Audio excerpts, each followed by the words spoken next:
Before we begin, I'd like to introduce Bruce Stokes, our moderator for the first panel. There he is. For those of you from Washington, no introduction is necessary. Bruce is a well-respected and widely known journalist and commentator and the author of several books. His articles on the transatlantic relationship in the National Journal are a must-read for policymakers. He's hanging his head most recently at the Pew Research Center as director of the Global Economic Program.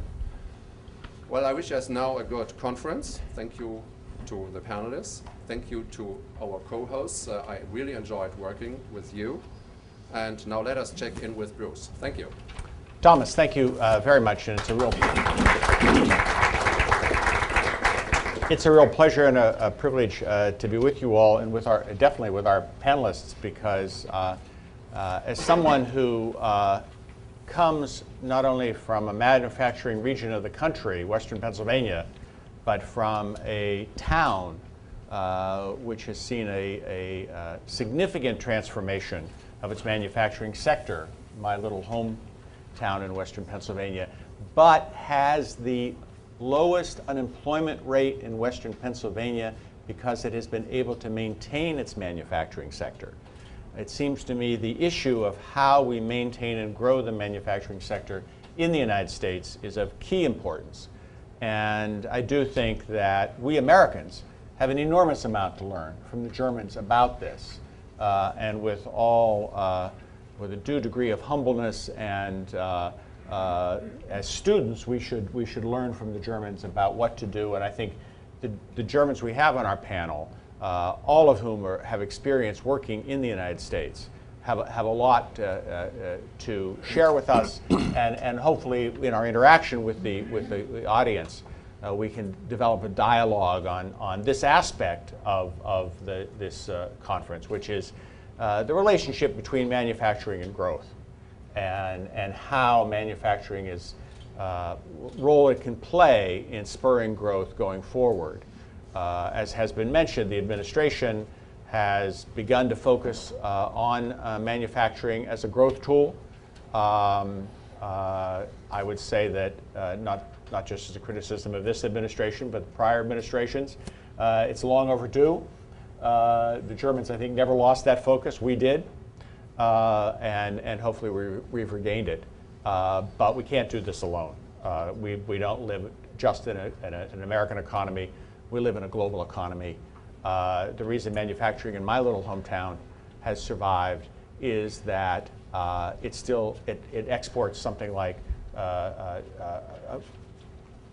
fifth of its product from its manufacturers in that town to the world, and without that global market, clearly the town's manufacturing sector and employment and the standard of living in that town would not have survived.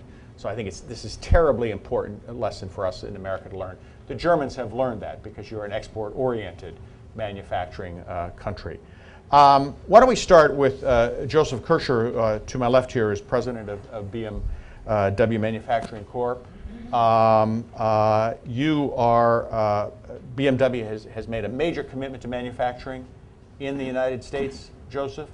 Why do you see manufacturing in America as good for the company, and why do you think it may be good for America?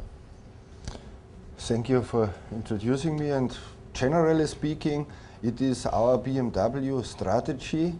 Production is following the market, and the US is at the moment our most important market. China is still growing faster and will become maybe in some years the most important market for BMW, but this means that manufacturing in United States is and will be part of our strategy, and we are following our strategy into the future. And we are very optimistic about the US car market, and we see some opportunities, and we are still investing. Within the next 2 years, we will invest another $900 million in our operations in South Carolina to increase our capacity from 250,000 units annually to 350,000 and maybe even more.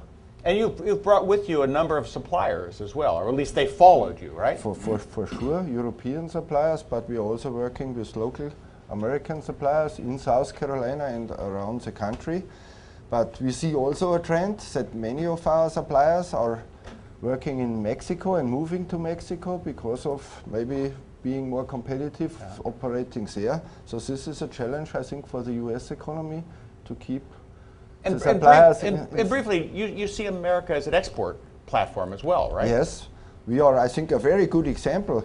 Believe it or not, BMW is the biggest exporter of automobiles in the United States. 70% what we are building here is for export.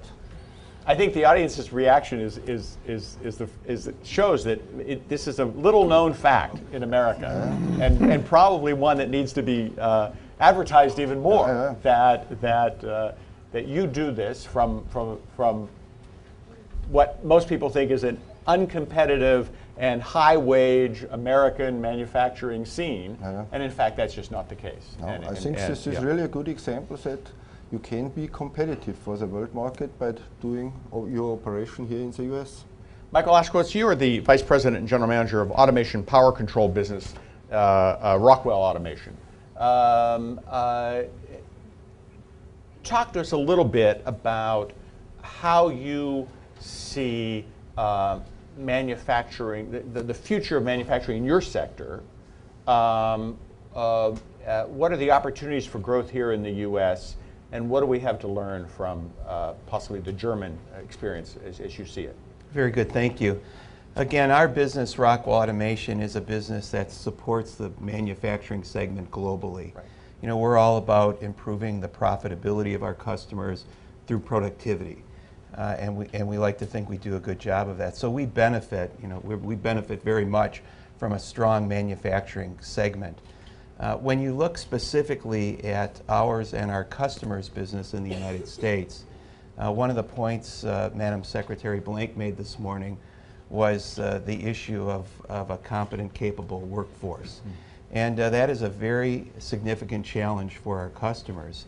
I think another point she talked about was the awareness, and she used women as an example, that there isn't good awareness, and it's in elementary education where children are making the decisions about STEM-related degree programs. Well, the issue is that I see we have to do a better job as a U.S. economy emulating what the Germans have done, which is early in the development and the education of their children, create an awareness of manufacturing as a viable segment, present it as a profession, an honorable profession, where we're really driving leading edge innovation around the world. I don't think we have a lot of educators or legislators or even policymakers today that take the approach the Germans do to promoting this as a segment of the economy. Now we're going to get into, as I understand it, later in the program, a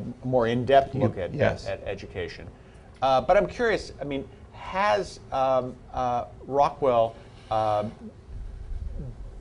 done any initiatives in this field? Worked with high schools? Worked with junior colleges? Whatever. Are there things of that nature you think that we can learn from, the broader manufacturing community can learn from your experience? Well, I think a couple of points. In addition to my responsibility at Rockwell, I am a member of the Commerce Department's Manufacturing Council, so I'll speak a little bit from both perspectives.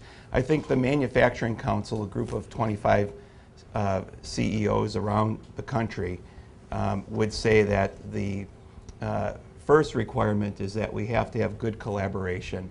Businesses, educational organizations, whether it's school districts, community college infrastructure, even universities, need to be collaborating together to help match up what those universities are doing in terms of delivering candidates to the businesses and the geographies they serve.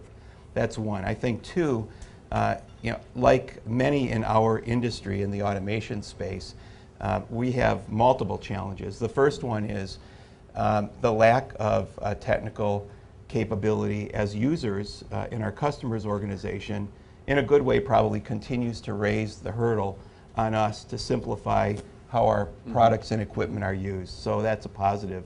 The other thing it's required us to do is become much more robust in terms of the training and the education tools that we deliver. We have to develop curriculum to train our customers, and we support technical college curriculum development in a way that will help people to leverage automation and the tools we're developing.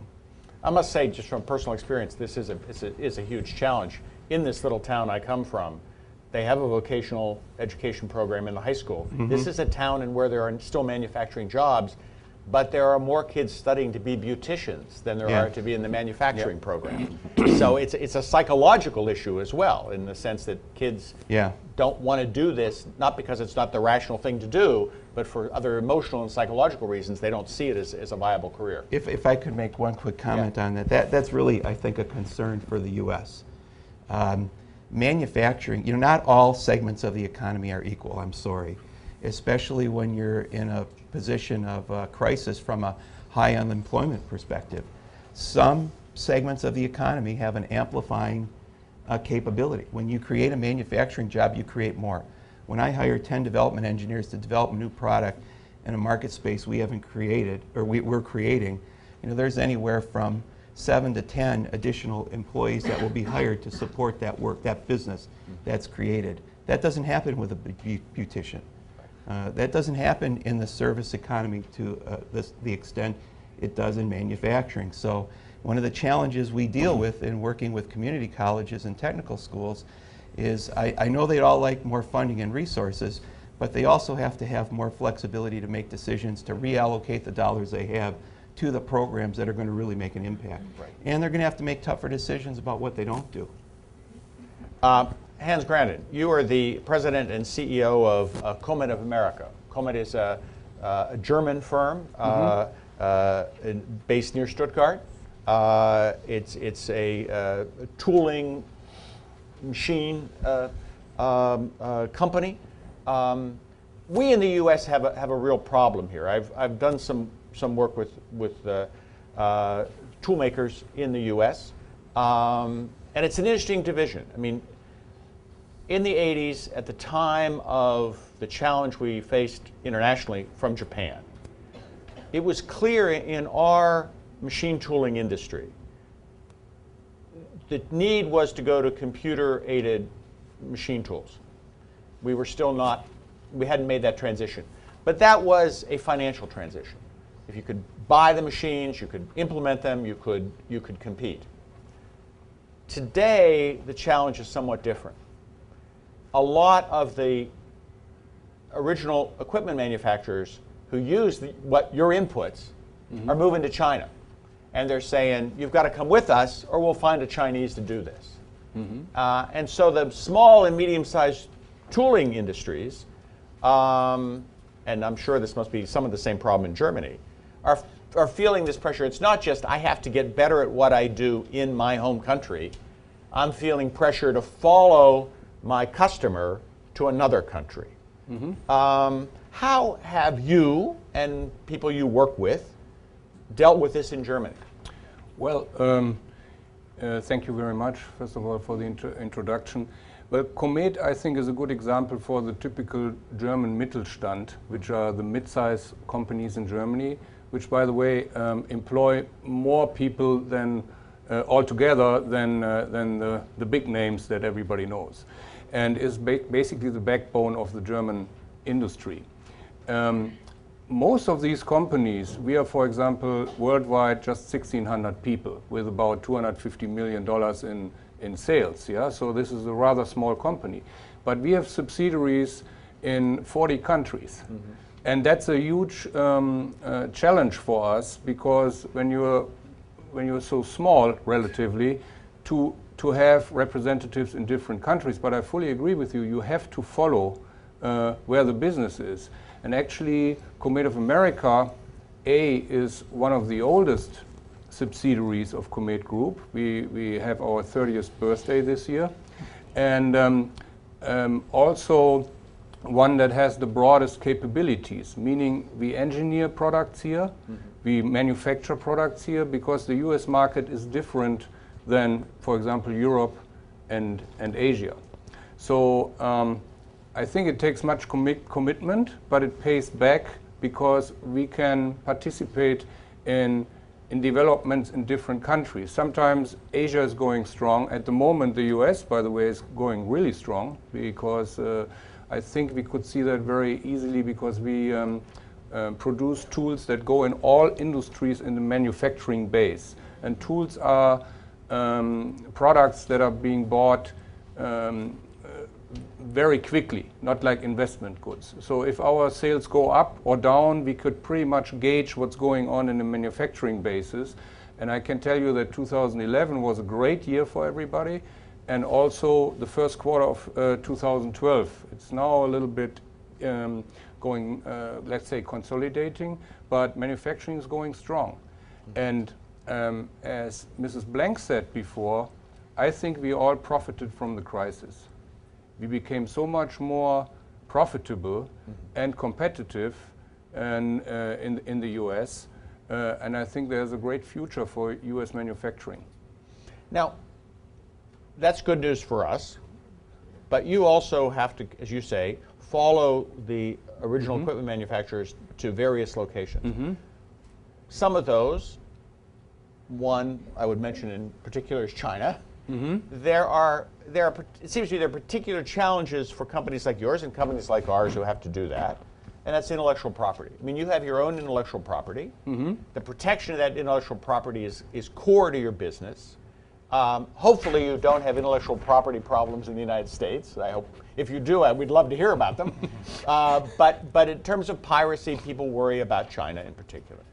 How do you as a company deal with the need to follow your customers, and yet your core competence is your intellectual property, and if you lose that, you're dead? Well, I can tell you, first of all, talking about the US, I would say we don't have huge issues, but there are people who copy products. And the challenge in the US is the legal system is great, however, it's so costly to come through with a lawsuit or something that usually you don't do it. Yeah, so this is a challenge. Now, talking about China, I think there's no way to avoid it. You will have to give up knowledge because you're being forced. If you want to be in China, as we are also with a subsidiary, you are being forced to go into a joint venture. You are being forced to give up knowledge, and I think the only way that you can counter that in your core markets, let's say, that you develop faster than they can keep up with it. That's the only chance that we have. Yeah, and quite frankly, at the moment it works because yeah, we are up a little notch, and our education system is different than the one in China. So I would say there's 450,000 engineers coming out of China every year. It's 41,000 out of Germany. I don't know exactly the number in the US.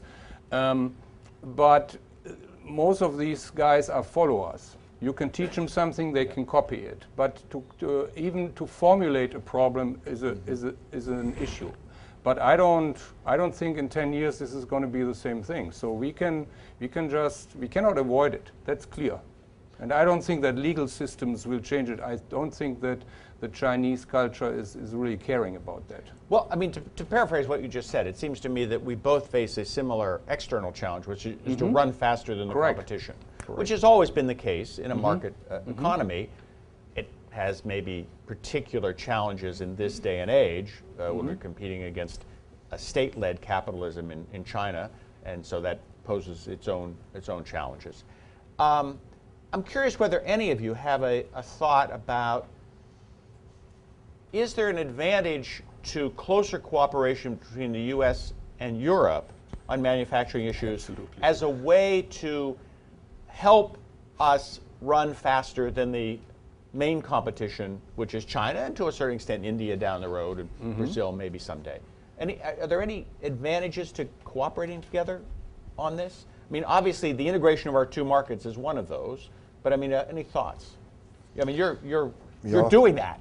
we are doing that, and I would say not generally, but what we are doing here with our manufacturing operations in South Carolina, we try to be really innovative, and we are using this worldwide BMW production network to adapt innovations wherever we have the best solutions, and we adapt these innovations worldwide.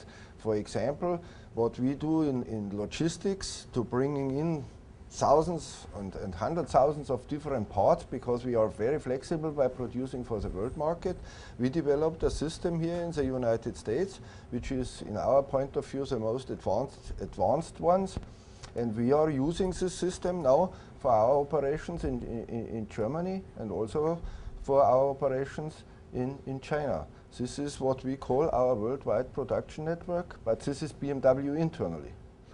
And I have to tell you, really, in my experience between Germany and United States, the Americans, and especially the American managers, are more open for innovations. They are really thrilled to do things different, to be innovative, and this helps us in BMW to bring back some innovations to our German operations. And how do you, in your dealings with your unions, and I know you're not unionized in South Carolina, but you are unionized in Germany. And I must admit, some Americans wonder, well, how is it that the German unions would allow this, or sit back and accept this? And yet, you do have to worry about or work with union workers, whether they're unionized or not, on both sides of the Atlantic. How does that work? And is there a consciousness that, look, it's better the job moved to South Carolina than it moved to China? Or does that even come up in your conversations in Germany? I don't think this is a big topic. What I believe in working with the unions, I was responsible before for our operations, for our manufacturing plant in Munich, and I worked with the unions here. And the unions in Germany and in BMW are not against innovations. They are fully aware that we have to be competitive, and innovations really help us to be competitive. So I never felt that this is an issue with the unions. What I learned working with the unions in Germany is, as management, being really focused on your employees, independent if you have unions or not. And this is my experience working with the shop floor people, understanding what their needs are, and really gives them a feeling that they are part of the operation. In our case, I always say they are part of our success story. This helps, and it's not a question about unions. Hans, was innovation and entrepreneurship were mentioned as part of the cultural mix here. Certainly, it's been a very successful mix in Germany. Do you see differences, though, in that innovation culture, entrepreneurial culture across the Atlantic? Are there ways those differences clash, or they complement each other? I think they complement each other. If you would like to describe it, how, let's say, somebody in Germany would go about innovation, you plan very long, until finally you execute. You think everything through, and that's what you also maybe meant, Josef, about not being open. You really. While in the US, you say, okay, I want to do this, and then you start, and on the way, you might go in a different direction or whatever.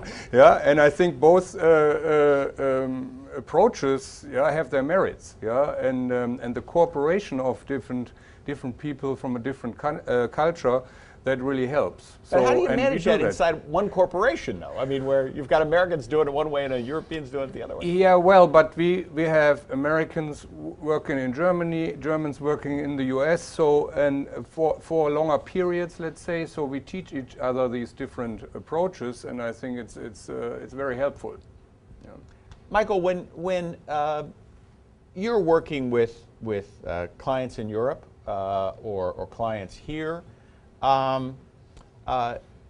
do you see differences in approaches that are just interesting differences, or do they complicate the way you have to do business and how you have to deal with your customers, and potentially complicate the ultimate growth strategies in Europe or the United States?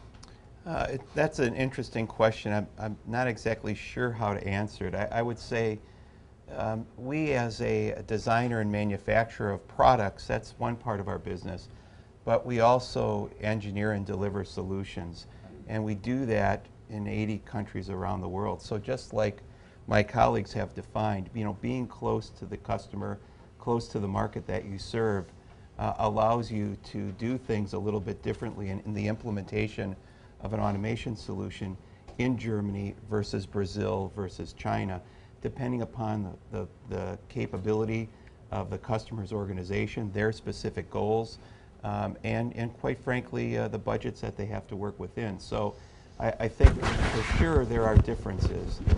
We haven't seen differences in terms of customer requirements that become obstacles. Usually it could be regulatory, it could be challenges maybe from the ecosystem around the geography we're trying to do business, but not the customer. Now, ultimately, the goal of all of this, frankly, the only reason we care about manufacturing is that we believe that it can deliver growth, it can deliver jobs, and it can deliver good-paying jobs, which is ultimately what the average person cares about, standard of living. Government has in the past, and there's certainly a debate in the US about what role government should play in the future, in encouraging manufacturing. You are different size companies, so you have different interactions with government, different benefits or obstacles posed by government. Certainly BMW has been a beneficiary of South Carolina subsidies to come to, not that others haven't either. I mean, just saying that you're more likely to receive a subsidy than, say, a smaller company would. You all are beneficiaries of tax regimes, various tax regimes. I'd be curious to get each of your thoughts about, these are all of value and importance and importance to different size facilities, but I'm curious, how do you rank those? What is the most important thing government can do to create the right environment for manufacturing? How does that compare to some of the other things government can do? I don't know if you want to start. Yeah, generally speaking, I would say, or repeat what we heard before, the most important thing for us is and will be also even more in the future, educated workforce. And we have not big issues to find the right people right now. We can get engineers if we want to, if we're hiring engineers. We learned how to train shop floor workers here in the United States, but there is a middle level which will become even more important in the future. These machinists and maintenance specialists, which are very difficult to find, and what we do with an internal training, because on the marketplace they are not available. And in the future, with more and more advanced manufacturing, we need even more skilled people in this level. And this is the big question: what can we do here in the United States to have those people available for future businesses? Well, on that issue, I know there's a debate inside the training community. I mean, is it better actually to train people inside the company because they're then trained exactly to the needs? The company has a real commitment to these people, and hopefully the people have a commitment to the company.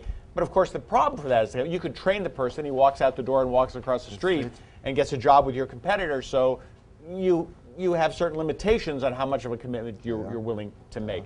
Where do you come down on that? Would you prefer, I mean, how does it compare to Germany? In other words, where do those people come from, and what level of skill do they come to you in Germany as opposed to the US? Yeah, in Germany we do have this apprentices program, which is part of the German manufacturing culture, I would say, and everyone is used to it. It took us more than 15 years here in the US. We always talked about this, to do it the same way where we used to do it in Germany. And I can tell you only from our experience, last year we started a program, an apprentices program in South Carolina with the local colleges, working together and very close to what we used to do and what we are doing in Europe and in Germany.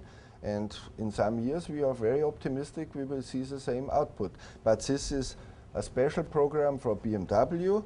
I always ask South Carolina, the business guys in South Carolina, we need standards, and we need to do this at least statewide, and I would say US-wide, having standards and having some 2-year college programs to prepare the next generation to be able to do those jobs. And I don't see those standards. Every company, every region is doing it different.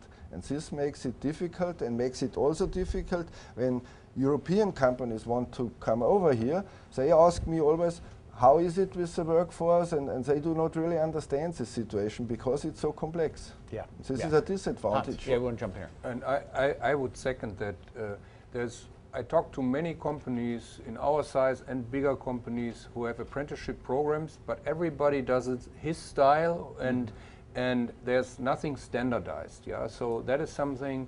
And even if you give somebody kind of a diploma, it doesn't mean anything for somebody else. Yeah, so that's one issue. The other issue is that it's not so accepted to have a 2 or 3 year training program. People have more what you just said, well, just train the people to the needs of the company, which is a 3 months or 6 months education system. But what we really need is people, if you have somebody in mechatronics, let's say, yeah, they need to know this from A to Z. And you cannot learn that in 3 months. You have to talk about basics. We talked about basics in school before, like math and science and so on. That's the backbone. And then on top of that, you need this training. And this is something where we need standards and where we need an understanding that this level is needed, because at the moment everybody says my kids have to go to college and be in finance or be a doctor or whatever. Yeah, and I think that's one thing that is really missing, and I really have no solution for that. How we can implement that into the society. I must admit, speaking as an American, and this may be controversial, it may not be your experience, but we seem to have trouble with standards in the educational area. Michael, beyond training, obviously, we need a trained workforce, and these are clearly serious challenges. But as you look at it, in terms of trying to encourage the manufacturing sector of our economy to grow, it'll probably never return necessarily, at least in employment terms, to the size it once was, but certainly in terms of value added, we could grow it. What kinds of people and what kind of education do you need if you want to be a designer of a video game or the tools that support video gaming?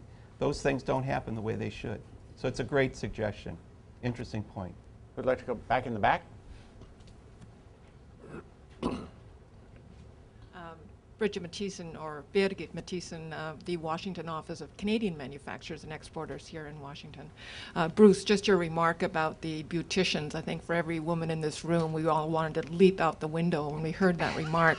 That's just so distressing. More substantively, of course, in this high school, they call them cosmetologists. Voila. Yes, right. To Head Grandin.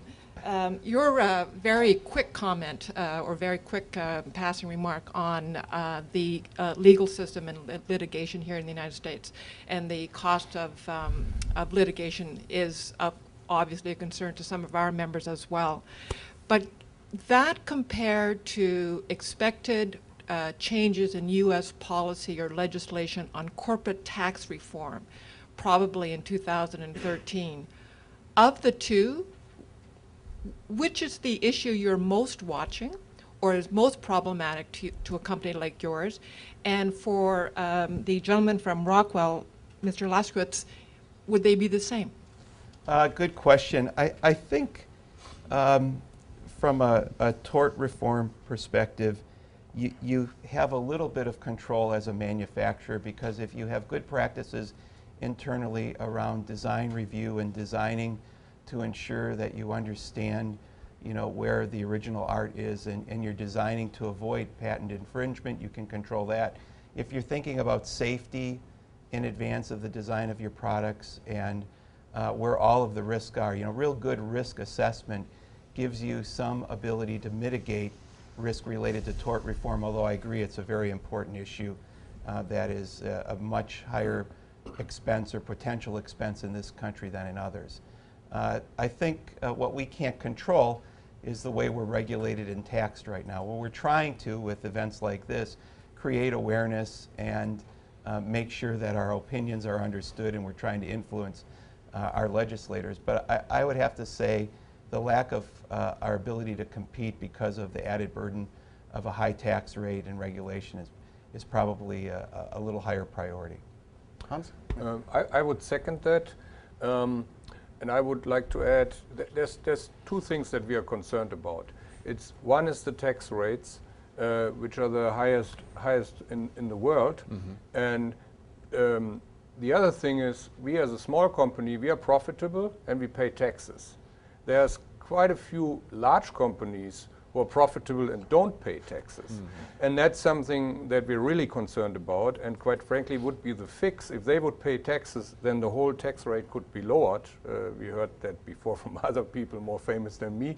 But I think that's absolutely correct to do that. Yeah. And a third thing that I would like to mention is healthcare cost is another huge issue for us. Yeah. And I really don't understand why the insurance companies get away with just looking at your group. If you have 200 people or 100 people and you have a couple people who are unhealthy, then your principles go through the roof. Yeah? In any other country that I personally know, yeah, you look at the whole population and the whole risk and even that out. And this is something that totally has to be overhauled in the U.S. And I'm not talking about the recent health reform. I'm talking about the system as it is today. So this taxes combined with health insurance costs, that is something that is a huge burden for us and difficult to compete with other countries. I mean, I don't know what it is for the German companies, but the embedded healthcare cost, I know, vis-a-vis the Japanese auto manufacturers, for example, is huge. It can be in the realm of $1,300, $1,500 a car, which is an enormous difference in cost because they would spread the cost over the entire population. We concentrated on the big three or whatever. Here. Hendrike Kuh with the Transatlantic Business Dialogue again. I have a question for you, Hans, on regulatory cooperation.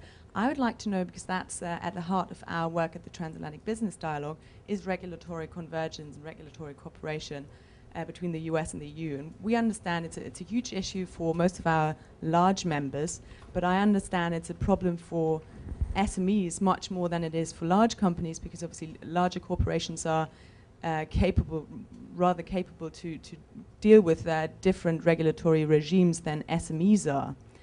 So that's one question. And then for the gentleman from BMW, and just picking up on Bruce's question on EU-US collaboration vis-a-vis third countries, I mean, we've just had the launch of the EU-US investment principles, and I was wondering if you think that might be useful to apply in other areas as well, for example, in IP, like an EU-US, I mean, there's an EU-US IP dialogue, but would sort of IP principles at a transatlantic basis be helpful in countries like China? Thank you. Well, it might surprise you, but quite frankly, I don't have any issue with what you're asking. Yeah, because we are designing and manufacturing in the U.S. for the U.S., and then we are importing certain standards from Germany that we do in Germany because of economies of scale. And we don't see great issues with regulatories. So, sorry, I couldn't refer more to that. Josef? Yeah, I'm not a trade expert and an international or European and American trade expert. What I would like to underline again, what was mentioned before, healthcare cost is really an issue also for us in comparison to our operations in Germany. But I have to mention also on the other side, energy cost, for example, is a big advantage to do business here in the United States. And coming back to this question, generally speaking, what we see as a worldwide exporter of cars is really with import taxes to Europe. When we are exporting cars manufactured in the United States, we have to pay 10% import duties in Germany and in Europe. And this is a disadvantage. When you build cars in Mexico and export them to Europe, you don't have to pay this. So this is a disadvantage for our business to do in United States, what we have to address. Well, to follow up on that question, because there is this high-level dialogue going on between the trade officials in Brussels and the trade officials in Washington about what, if anything, we might do together to deepen and broaden the transatlantic marketplace. Now, that's often in a shorthand talking. People say, well, it's a free trade agreement between Europe and the United States. It may actually be more than a free trade agreement. It might actually involve issues that wouldn't be of a traditional nature in a free trade agreement. But effectively, the public will see it as a free trade agreement. I'm curious, because you've identified a key issue here. If you could eliminate the tariffs simply in goods across the Atlantic, companies like yours would gain some benefits and advantages. I'm curious, is this an issue that is of an appeal to transatlantic businesses like yours, or is it a nice idea, but we've learned to live without it, and we can live without it in the future if we have to?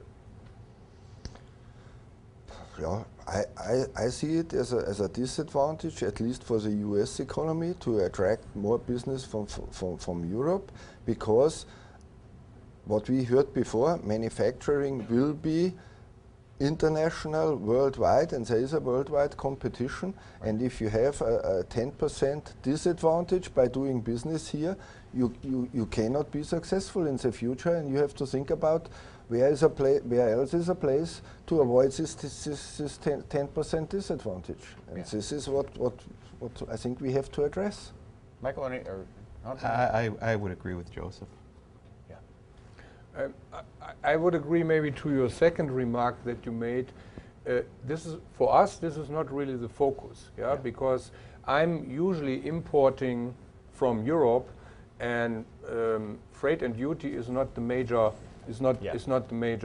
topic there. No. If you go backwards, like you just said, it's a different story. Right. Yeah, but I see, for example, we were very scared when a couple years ago some security measures were discussed, that every container has to be X-rayed in the port where it goes. I'm sure that would have been a real issue, because you just couldn't do business anymore doing like that, and I'm very happy it's off the table.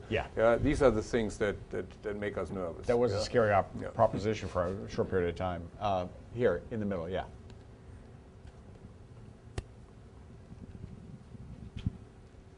Hi, I'm Stephen Ezel from the Information Technology and Innovation Foundation. My question is for Hans, and I loved your answer when you were asked about the forced technology transfer to China. You say that's just the reality of the world we live in. We have to do it. But the reality is that does not create a sustainable global trading system. If we mandated to BMW that they had to give their technology to our automakers to come to the United States to operate here, BMW would probably walked away.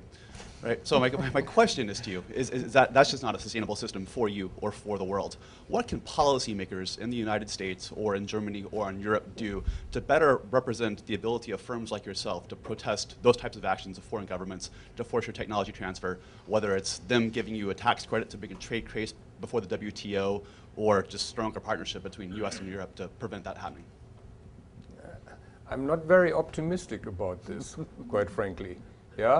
Because there's many things that don't go the way that we would see it in our democracy. If it's human rights, if it's what you are just alluding to, and quite frankly, if you somehow want to be part of the Chinese market, you have to accept that, and you have to deal with it. And what I fear, quite frankly, over the next decades, there might be a couple losers in the Western world. Could be Europe, could be United States, could be others. And if we start then, to be aggressive about this, politics is the first step, and then there's other steps after that. I think that's the wrong direction. I think we have to deal with this. We have to see that we are we maintain the edge that we have, and I think there's a good chance. There will be internal issues in China that will happen in the next 2 decades, because this growth is also not healthy that they're having, and the disparity of wealth. Yeah, so I think things will kind of even out themselves, but not by politicians forcing other countries to do certain things. It's not going to happen. In the back here? Yeah. Elliot Sorrell, Professor of Global Health at George Washington University. Thank you very much, Mr. Grandin and Mr. Kerscher, for identifying health costs as a major drag on business. You are very focused, entrepreneurial people. What have you done to bring about the knowledge and the practices, the best practices of spreading the risk, as Mr. Grandin indicated, that works in Germany and in other countries in Europe that can be applied in the American system of health to bring reform that is required to help businesses? Because you're correct. As a professor of global health, I totally agree with you. What can American businesses together with European business in America do to influence policymakers to learn from models that work regarding sharing the risk, diminishing costs? Thank you. For healthcare costs, I do have an answer. This is not satisfying for you, I would say. What we learned as BMW is, and also Toyota is going the same way, we are building our own family healthcare facility. We are hiring companies to do our healthcare service for our associates. We find an internal solution which helps us as a company, but I'm not sure if this helps the US economy and the US marketplace. So we can not change this situation. We try only to find the best way for our company. Let's see if I get this right. Basically, you work around our shortcomings on education, on healthcare. We want to thank you for these workarounds, and we really apologize for forcing you to work around them. Yeah, Hans, did you want to jump in? For us, it's even more severe because obviously with our size, we couldn't do what you are doing. Actually, we go now in a different direction, which I think many companies are starting. We are implementing now wellness programs, to make sure that our people are more healthy, which is good for our employees, but it also minimizes our healthcare costs, but it doesn't fix the issue, And I think what we're doing today is part of it, We have to talk about it. We have to bring it to everybody's attention, because I think there's much polemics about that. There's big lobbies who have power, and they want to do a certain thing. They want to make money, And we have to get away from that. Mm-hmm. Here in the back there, Thank you. Thomas Kerfus from Office of Science, Technology, Policy. I appreciated, Mr. Grandin, the comment about the suppliers and so forth, the smaller companies, because these really do generate a lot of the jobs. And my question actually goes to Mr. Kerscher on the issue of training. So a lot of the OEMs will bring in suppliers, from overseas and so forth.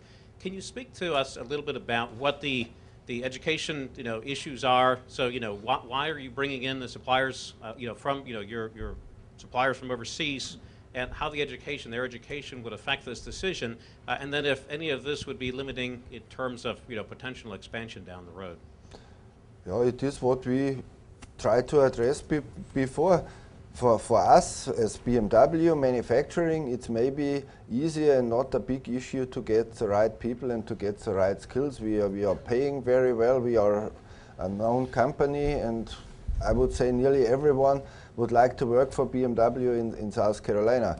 For our suppliers, it's a bit more difficult, and they are really facing some issues. They cannot afford starting, because they are smaller also, starting a apprentices program what we are doing. So they are really depending on the local terms and conditions and on the local education environment. And they are always asking us, where should we be located because of this education? Where is the right place to find the right people? And this is what we have to address to the local politicians. If they do have the best answers to these questions, they can attract more business.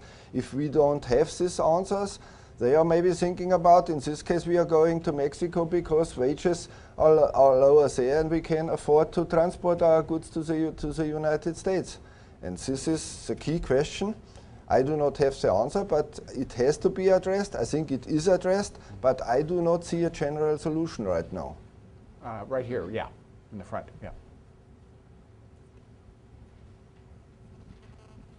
Good morning, Tracy Dove, the Embassy of Switzerland.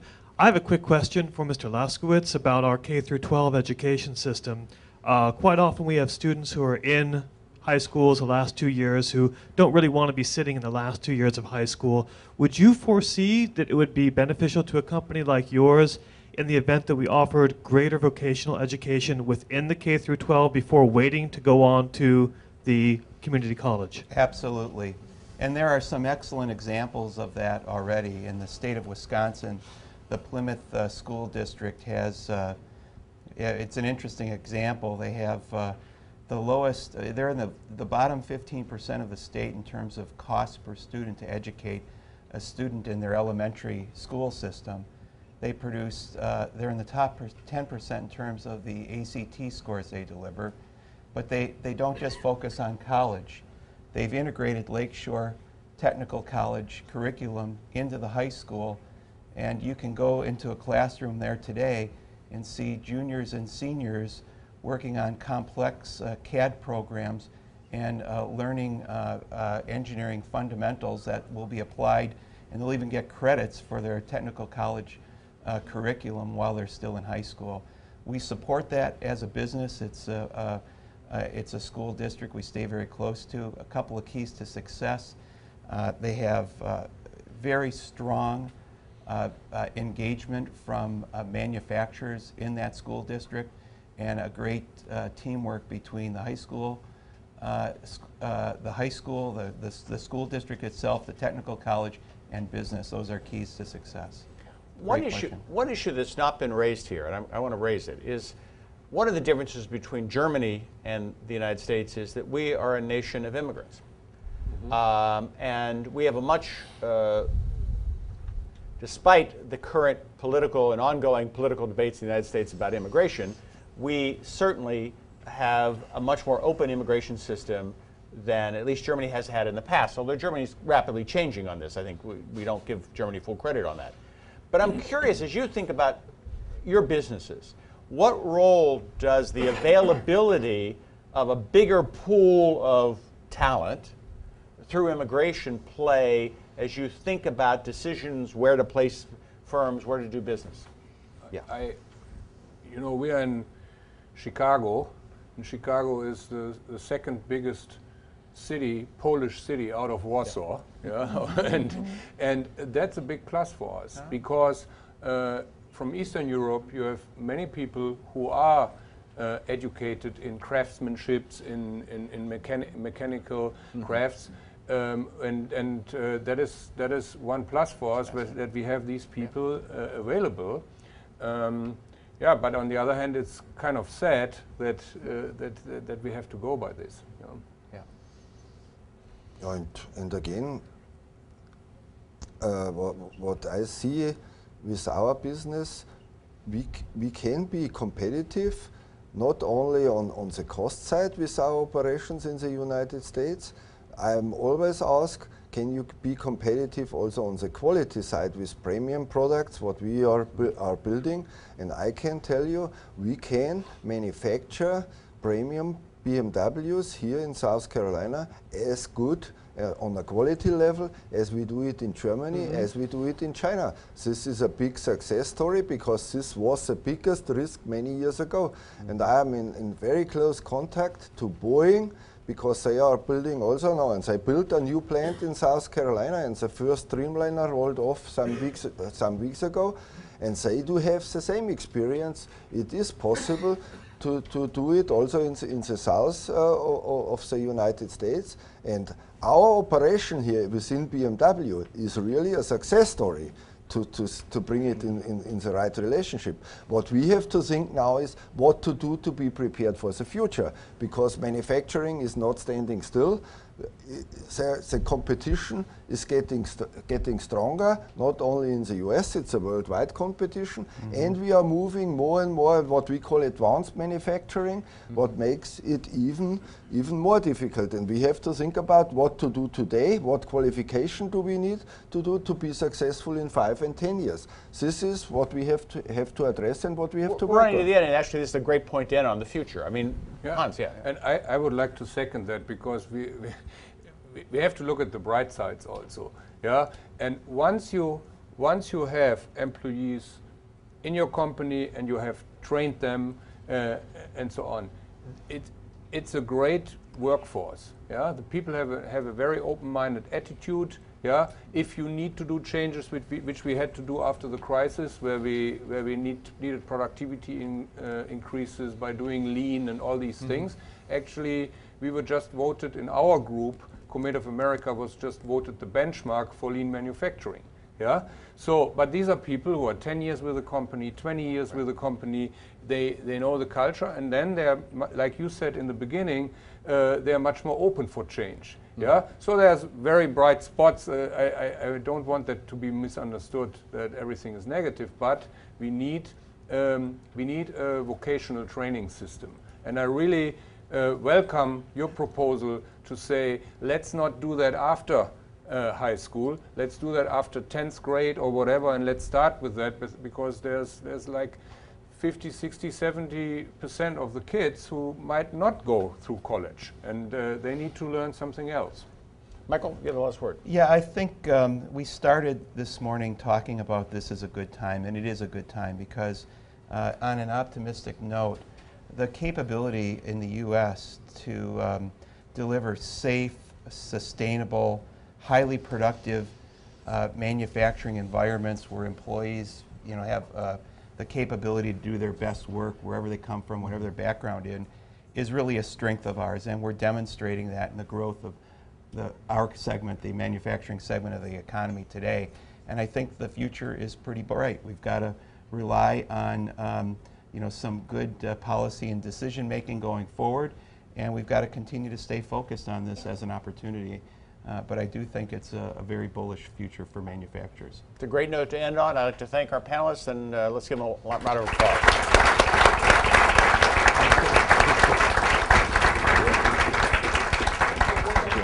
Thank you. Thank you. Do you have a card? I think so. Do you have a card, by the way? Great. A card? Thank you very much. It was a great session.